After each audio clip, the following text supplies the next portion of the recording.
하나님의 아들이신 예수님께서 약 2000여 년 전에 성육신 하셔서 이 땅 가운데 오셨습니다. 누가복음 3장 23절 말씀을 보시면 예수님이 가르침을 이제 시작하실 때에 예수님의 나이가 한 30세쯤 되었다라고 성경은 증거하고 있죠.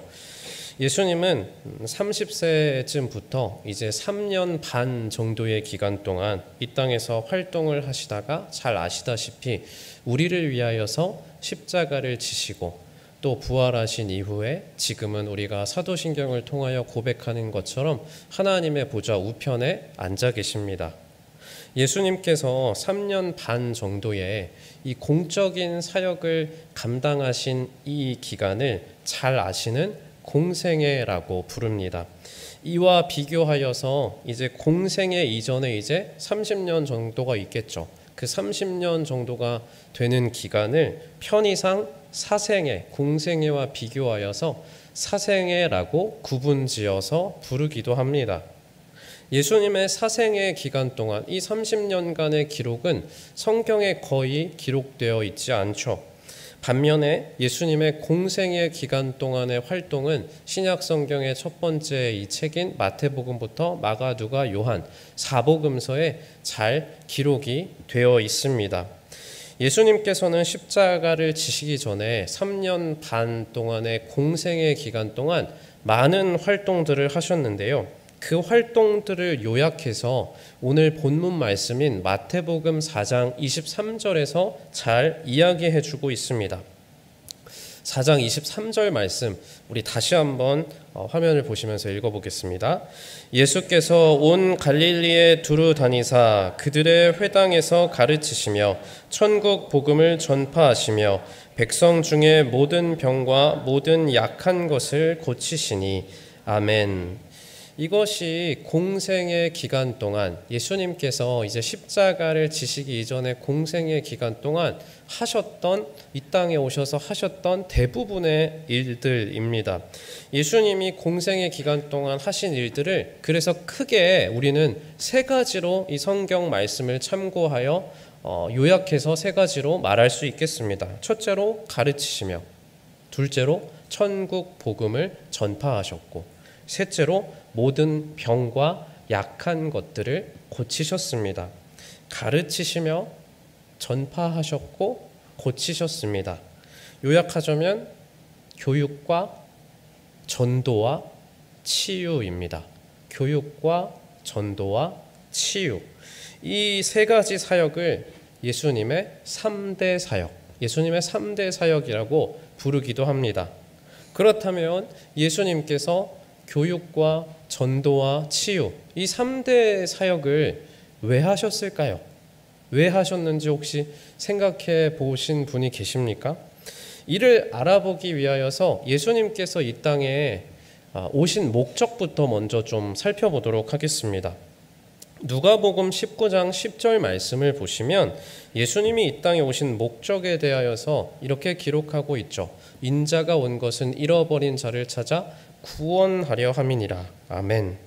결국 예수님이 교육하시고 전도하시고 치유하셨던 여러 가지 이유가 있겠지만 근본적인 목적은 잃어버린 자들을 찾아서 구원하기 위함이었다라는 것입니다.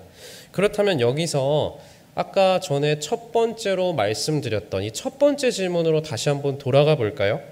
예수님께서는 그렇다면 교육, 전도, 치유 이 3대 사역을 왜 하셨을까요? 교육, 하나님의 말씀을 가르치는 것이죠. 전도, 천국 복음을 전파하는 것입니다. 이 두 가지는요, 두 가지 활동은요, 예수님께서 이 땅에 오신 목적인 구원과 직접적으로 관련이 있어 보입니다. 왜냐하면 하나님의 말씀을 잘 교육하고 잘 전도해서 사람들이 믿어야 구원을 받을 수 있기 때문입니다. 교육과 전도가 상식적으로 생각을 해보아도 구원의 필수 요소라는 것이죠.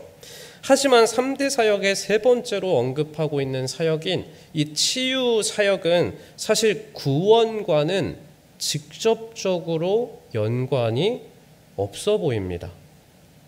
왜냐하면 우리가 가지고 있는 이 질병이 치유가 되었든지 치유가 되지 않았든지 간에 우리는 예수 그리스도의 복음을 믿는 믿음으로 구원을 얻을 수 있기 때문입니다. 즉 우리는 몸의 병을 가지고도 아픈 채로도 구원을 받을 수 있다라는 것이죠. 이 말은 곧 병의 치료가 구원의 필수 요소가 아니다라는 것입니다. 하지만 복음서를 읽어보시면요, 오늘 말씀에서도 읽으셨지만 복음서를 계속 이 예수님의 공생애 동안의 행적을 따라가 보시면 고치신 이야기, 치유하신 이야기 정말 많이 등장합니다. 아주 자주 여러 번 등장하죠. 안진뱅이를 일으키시죠. 눈먼 자 눈뜨게 하십니다. 중풍병자를 치료하시고 나병 환자를 또 고치셨죠. 굳이 뭐하러 그러셨을까요?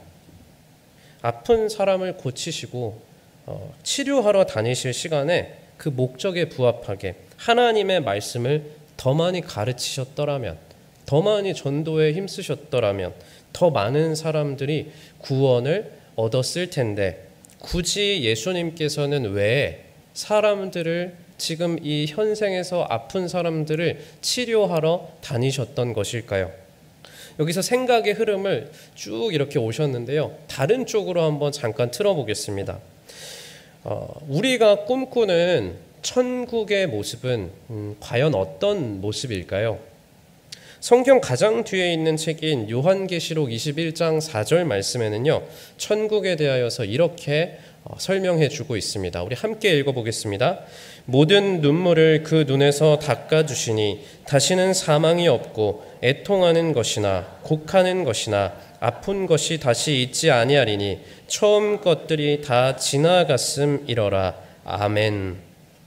천국에는요, 죽음도 슬픔도 울음도 아픔도 없다라고 이야기해주고 있습니다. 요한계시록의 말씀이 증언을 해주고 있죠. 예수님께서는 우리를 죽음도 슬픔도 울음도 아픔도 없는 영원한 하나님의 나라 천국으로 함께 인도하시기 위하여서, 즉 아까 말씀에서 보셨듯이 구원하시기 위하여서 이 땅 가운데 성육신하셔서 내려오셨습니다. 그렇다면 아마도 여기까지 흐름을 쭉 고려를 해 보셨을 때 아마도 예수님께서 그토록 열심히 돌아다니시면서 사람들을 치유해 주신 이유는 치유 사역을 통하여서 이 땅에서 죽음도 슬픔도 울음도 아픔도 없는 천국의 모습을 사람들에게 치유 사건을 통하여서 먼저 보여주시고 먼저 맛보게 하셔서 사람들 마음 가운데 천국은 이런 곳이야 하고 먼저 보여주시고 천국에 대한 소망을 그 마음 가운데 품게 하기 위함이 아니었을까 하고 우리가 추측을 해볼 수 있겠습니다. 죽은 자를 살리시고 슬픈 자를 위로하시며 눈물을 닦아주시고 아픔을 치료하시면서 얘들아, 천국은 이런 곳이야. 천국에서는 너희들이 지금 겪고 있는 죽음도 슬픔도 울음도 아픔도 없을 거야. 우리 함께 이 좋은 곳, 영원한 나라, 하나님의 나라 천국에서 함께하자. 너희들 나를 따라올래? 이렇게 초청의 마음으로 치유 사역들을 열심히 감당하셨음을 예수님이 이 땅에 오신 성경에 기록된 그 목적, 구원에 비추어서 추측을 해볼 수 있다라는 것입니다. 이 사실을, 여기까지의 내용을 일단 기억을 하시고, 그렇다면 이번에는 우리의 시선에서는 질병을 과연 어떻게 바라보아야 하는가, 그것에 대하여 함께 살펴보겠습니다. 출애굽기 15장에 보시면 이제 출애굽하여서 홍해를 건넌 이스라엘 백성들에게 여호와 하나님께서 나타나셔서 약속을 하시는 장면이 나옵니다. 출애굽기 15장 26절인데요. 우리 이 말씀 함께 읽어보겠습니다. 이르시되 너희가 너희 하나님 나 여호와의 말을 들어 순종하고 내가 보기에 의를 행하며 내 계명에 귀를 기울이며 내 모든 규례를 지키면 내가 애굽 사람에게 내린 모든 질병 중 하나도 너희에게 내리지 아니하리니 나는 너희를 치료하는 여호와임이라. 아멘. 하나님의 말씀대로 잘 지키고 살면 이스라엘 백성들에게는 애굽 사람들에게 내렸던 질병이 하나도 내리지 않을 것이다. 그러니까 말씀대로 너희들 잘 살아야 돼 라는 말씀을 이 약속의 말씀을 통하여서 이스라엘 백성들에게 해주고 계십니다. 그렇다면 이제 이스라엘 백성들처럼 예수 그리스도를 믿는 믿음으로 하나님의 백성이 된 우리들도 하나님의 말씀을 잘 듣고 말씀대로 계명대로 잘 지켜 순종만 하면 아무런 병에도 걸리지 않을 것만 같습니다. 우리가 믿는 하나님이 말씀대로 행하는 자를 지키시고 치료하시는 여호와 라파의 하나님이시기 때문입니다. 그런데요, 아이러니하게도 정말 아이러니하게도 이러한 논리, 이러한 흐름 때문에 예수님을 믿는 신앙인들이 이 땅을 살아가시면서 아픔을, 고통을, 질병을 만나시잖아요. 병에 걸리면 많이들 이렇게들 생각하십니다. 왜 지금 내가 아프지? 내가 무슨 잘못을 했나?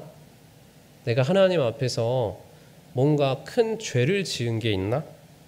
그래서 하나님이 지금 나에게 벌을 주고 계시는 건가? 이런 생각들을 많이들 하십니다. 또한 내가 아니더라도 주변에 이제 아픈 사람들, 아픈 분들을 만나게 돼요.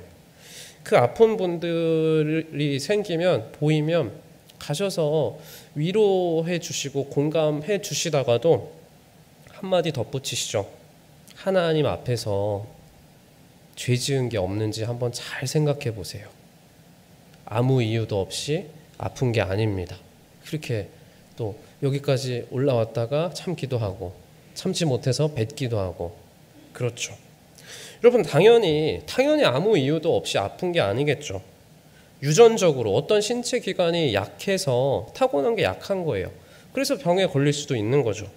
나이가 들어서 이제 신체 기능이 옛날 같지 않은 겁니다. 신체 기능이 떨어져서 병에 걸릴 수도 있어요. 식습관이 좋지 않아서 영양 불균형에 때문에 이제 질병에 걸리기도 하고요. 운동을 하지 않아서 기능이 떨어질 수도 있습니다. 과도한 스트레스 때문에도 질병에 걸리게 되기도 하는 것이죠. 여러분 그런데요. 이 모든 표면적인 이유를 뛰어넘어서 아프신 분들이 정말로 하나님 앞에서 죄를 지었기 때문에 아픈 것일까요? 열왕기하 5장의 말씀에 보시면요. 선지자 엘리사의 종 게하시라는 사람의 이야기가 이제 열왕기하 5장 하반절에부터 보시면 쭉 나옵니다. 그런데 이 게하시가요. 선지자 엘리사를 통하여서 전해진 말씀에 불순종을 합니다. 그리고 실제로 불순종의 대가로서 문둥병에 걸리게 돼요. 이 게하시가. 우리가 예상했던 대로죠. 예상했던 대로 출애굽기 15장에서 말씀했던 대로 정말로 게하시는 죄 때문에 불순종 때문에 병에 걸리게 되었다라는 것입니다. 그런데요. 이와는 다르게 또 요한복음 9장에는 이런 이야기도 등장합니다. 9장 2절과 3절 말씀인데요. 우리 함께 읽어보겠습니다. 제자들이 물어 이르되 랍비여 이 사람이 맹인으로 난 것이 누구의 죄로 인함이니이까 자기니이까 그의 부모니이까 예수께서 대답하시되 이 사람이나 그 부모의 죄로 인한 것이 아니라 그에게서 하나님이 하시는 일을 나타내고자 하심이라. 아멘. 태어나면서부터 앞을 보지 못했던 분이 있었대요. 이분이 맹인이었는데 이게 그의 죄 때문이 아니다라는 것입니다. 오히려 그의 이 그를 통하여서 하나님의 일을 나타내시기 위하여서 앞을 보지 못한 것이다 라고 예수님께서 친히 알려주고 계십니다.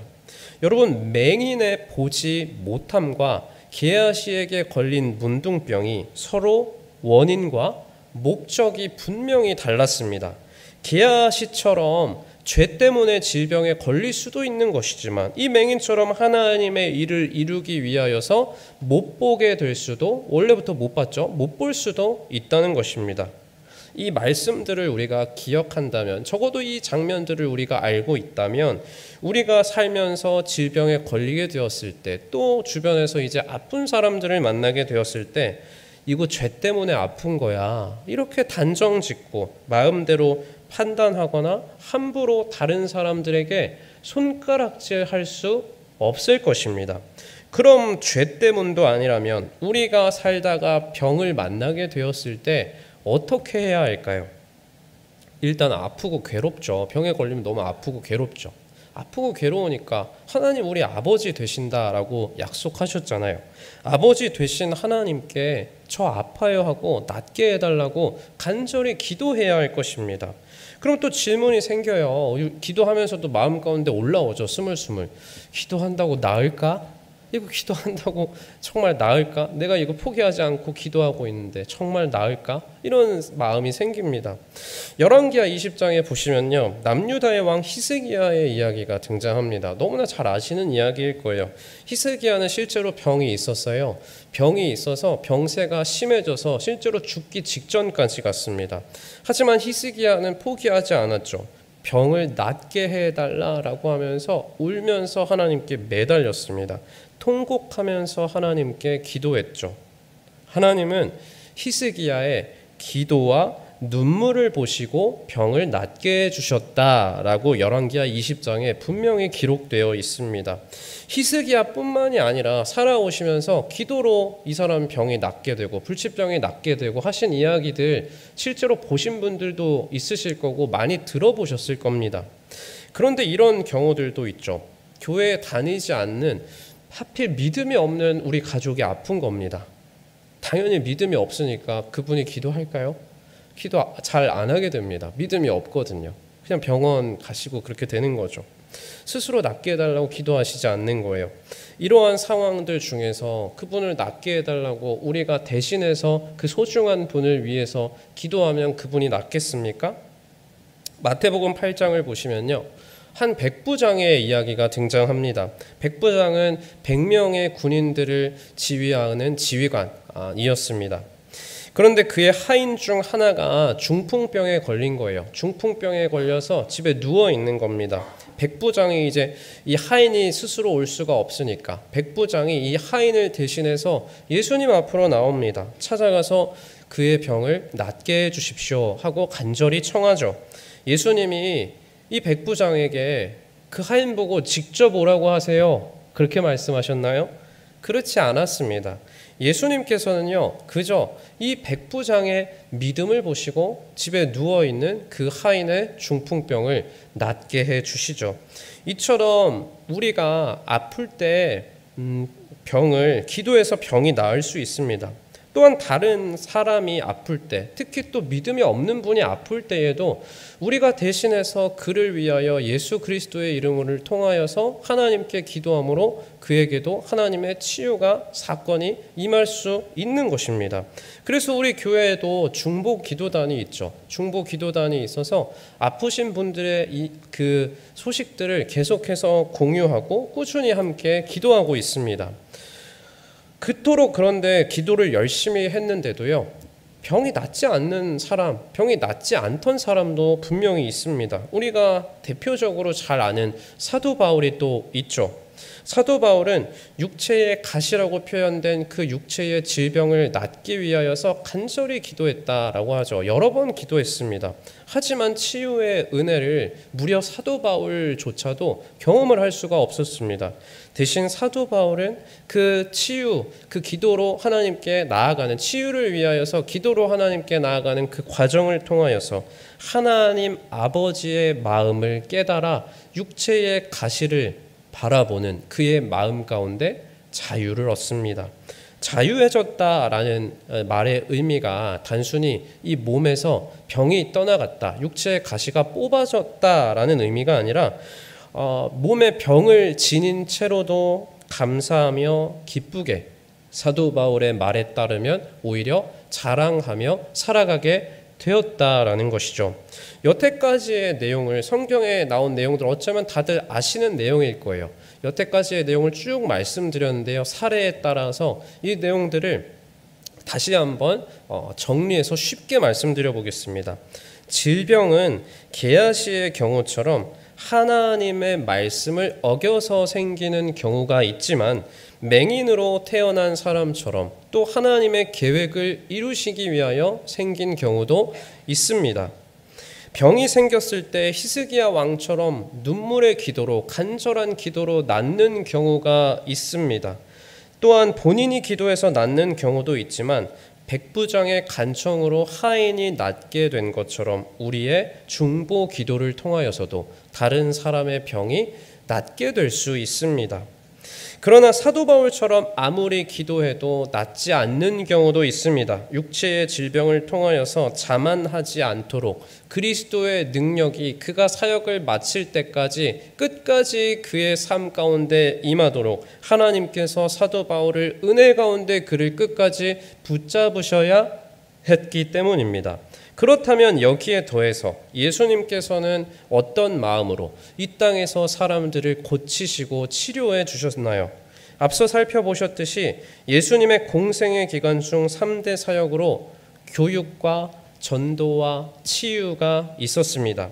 그 중에서 교육과 전도는 예수님께서 이 땅에 오신, 인자가 오신 목적인 구원과 직접적으로 연관이 있어 보였습니다. 하나님의 말씀을 잘 교육하고 잘 전도해서 반드시 그게 선행되어야 구원이 임할 수 있기 때문이죠. 그런데 이와는 다르게 맹인이 눈을 뜨고 안진뱅이가 일어나게 되고 문둥병을 치료받고 하는 일들은 구원과는 직접적으로 상관이 없어 보였습니다. 왜냐하면 맹인인 채로도, 앞이 보이지 않는 채로도, 안진뱅이인 채로도 앉아 있으면서도 구원을 받을 수 있기 때문입니다. 하지만 그럼에도 불구하고 예수님께서 그토록 열심히 사람들을 치유해 주셨던 이유는 치유 사역을 통하여서 이 땅에서 죽음도 슬픔도 아픔도 울음도 없는 천국의 모습을 그 치유 사역을 통하여서 사람들에게 먼저 보여주시고 맛보게 하셔서 천국은 이런 거야 라고 보여주셔서 사람들의 마음 가운데 천국에 대한 소망을 심어주시기 위함이 아니었을까, 우리가 또 헤아려 보기도 했습니다. 여기까지 저희들이 함께 예수님께서는 과연 어떤 마음으로 고치셨을까, 그것에 대하여 함께 살펴보았고, 성경 속에서 질병을 가진 사람들이 하나님과의 관계 가운데서 질병을 만나게 되었을 때 어떻게 대처하고 어떤 결과들이 있었는가까지 우리가 함께 살펴보았습니다. 그렇다면 우리는요, 우리 중요하잖아요. 우리의 이야기를, 또 우리의 성경의 이야기를, 하나님과의 관계에서 이야기를 써 내려가야죠. 우리는 질병을 만나게 되었을 때 어떻게 반응해야 할까요? 자막 좀 보여주실래요? 네, 우리 이거 같이 한번 여태까지의 내용을 요약하는 의미로 같이 한번 읽어보겠습니다. 첫째, 히스기야처럼 낫게 해달라고 간절히 기도해야 합니다. 둘째, 다른 사람의 아픔을 보고도 함께 중보 기도해 줄 수 있어야 합니다. 셋째, 질병을 죄와 연결시켜 남을 판단하거나 스스로 죄책감에 사로잡히지 않아야 합니다. 넷째, 질병을 허락하신 하나님의 마음을 헤아려 보아야 합니다. 다섯째, 어떤 경우에도 천국 소망을 놓치지 말아야 합니다. 여러분, 이 5가지를 성경의 전체적인 내용을 통하여서 짤막짤막하게 봤잖아요. 이 내용들을 꼭 기억하시기 바랍니다. 그리고 마지막으로 이 5가지의 내용을 이미 알고 있는 믿는 사람은 실제로 나에게 그런 일이 닥치게 되었을 때 과연 어떻게 반응하는가, 한 사람의 이야기를 간략하게 소개해드리고 말씀을 맺도록 하겠습니다. 일본의 유명한 작가인 미우라 아야코라는 분이 있습니다. 잘 아시죠? 미우라 아야코. 우리에게는 빙점이라는 소설로 잘 알려져 있고, 아마 여기 계신 분들은 그 빙점이 드라마화돼서 한국에서 드라마로 정규 방송에서 나왔던 적도 보셨으리라 생각을 합니다. 아무튼 미우라 아야코 이분이요, 과거에 암에도 걸리셨었고 또 후에는 파킨슨 병으로 투병을 하시다가 결국에 돌아가시게 돼요. 그런데 이분이 마지막으로 돌아가시기 전에 가장 어쩌면 힘든 그때에 이런 말씀을 남기셨다라고 합니다. 네, 자막 좀 보여주세요. 질병으로 제가 잃은 것은 건강뿐이었습니다. 저는 건강 대신에 예수님과 영원한 생명을 얻었습니다. 하나님, 당신이 하시는 일은 언제나 옳습니다. 왜냐하면 당신은 나보다 나를 더 사랑하시고 나보다 나를 더 잘 아시기 때문입니다. 여러분, 우리 안에 이 미우라 아야코 씨의 고백과 같은 믿음이 생기실 수 있기를 바랍니다. 오늘 말씀에서도 확인하셨듯이 하나님은 여호와 라파, 치료의 하나님이십니다. 하나님은 우리의 아픔 가운데 우리의 아픔을 외면하지 않으시고 우리의 아픔에 분명히 관심을 가지고 계시고 그 고통을 치료해 주시는 하나님이시죠. 동시에 우리 하나님은 무엇보다 우리가 천국 소망을 잃지 않고 그 소망을 꼭 붙잡고 주와 함께 길 가는 것 즐거운 일 아닌가 찬양하며 힘차게 계속해서 살아가기를 바라시는 구원의 하나님 되십니다.